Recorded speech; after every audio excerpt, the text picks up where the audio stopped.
John Wesley was born in 1703, just before the Industrial Revolution took place, during a time when England was a firmly Anglican country. He was born in the small village of Epworth in the north of England, where his father served as the rector. This here is the family home where he would have grown up and spent his childhood.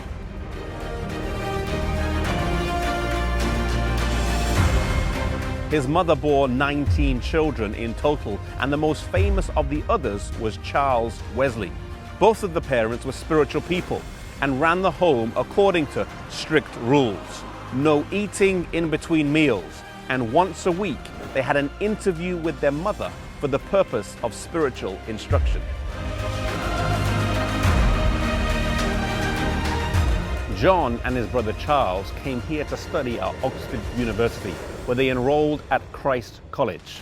Many of the great movements of this world have been born at universities, and although he did not know it at the time, John Wesley was about to be part of this phenomenon. He graduated from Christ College with a bachelor's and then with a master's, before he was elected a fellow at Lincoln College, where he was given his own room and a salary. His room can still be seen today, preserved as he left it. He left for about a year or so to go back to Epworth at the request of his father before returning back here to university. It was on his return that he found his brother Charles had started a small club for the purpose of Bible study and in pursuit of Christian life.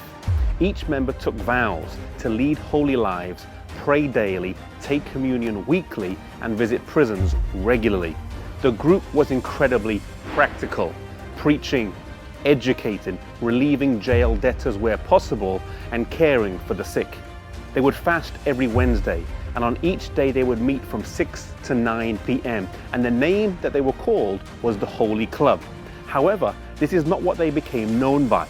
In 1733, an unknown author wrote in a pamphlet and described them as the Oxford Methodists, and slowly this name began to stick. It was also here that John Wesley's paths would cross with another man who would go on to have a huge impact, George Whitefield. George Whitefield graduated from Pembroke College, and when he finished university, rather than settle in a parish, he immediately began preaching, becoming an itinerant preacher and evangelist. He traveled all over England, in particular in Bristol, where he spent some time with John Wesley, and they both did open-air preaching.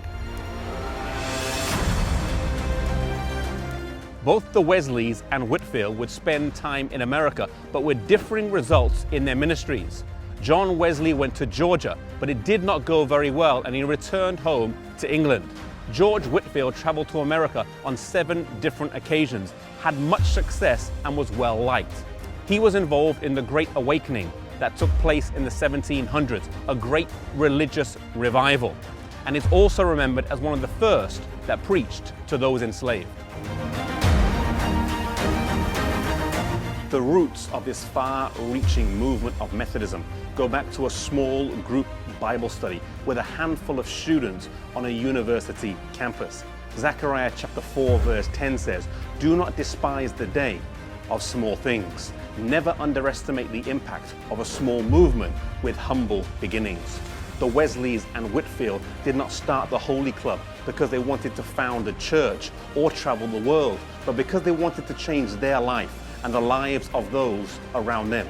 I pray that you may seek to make a difference wherever you are, be it at home, work, or school. Do not despise the day of small things.